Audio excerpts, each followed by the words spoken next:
A Deputación de Ourense celebrou hoxe o acto de entrega dos diplomas do programa 8M Mes a Mes, unha iniciativa impulsada pola área de igualdade que recoñece ao longo de todo o ano o labor de mulleres e colectivos femininos que contribúen ao desenvolvemento social, económico e humano da provincia. Ao longo de todos estes meses fomos descubrindo historias que nos falan de compromiso, de talento e tamén de moito traballo silencioso. Historias que demostran que a igualdade real tamén se construye dende o rural, dende a cultura, dende os cuidados das persoas e dende o asociacionismo ou desde o emprendemento. Co vosso exemplo, axudades a abrir camiño para outras moitas. A través deste programa, a Deputación foi recoñecendo diferentes exemplos de liderado feminino e compromiso social en distintos ámbitos.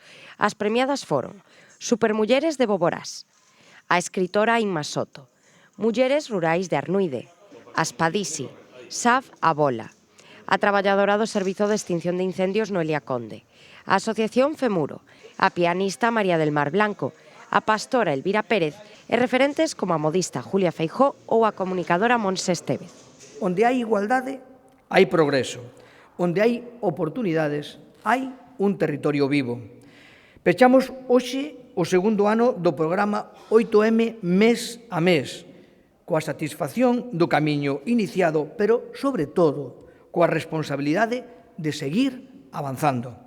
Porque a igualdade non remata hoxe, continúa mañá, o próximo mes e, sobre todo, cada día do ano. Gracias a todas por ser referentes. Coa entrega destes diplomas, a Deputación pecha un novo ciclo do programa reafirmando o seu compromiso de continuar impulsando políticas públicas que favorezan a igualdade real e a visibilización do talento feminino en toda a provincia.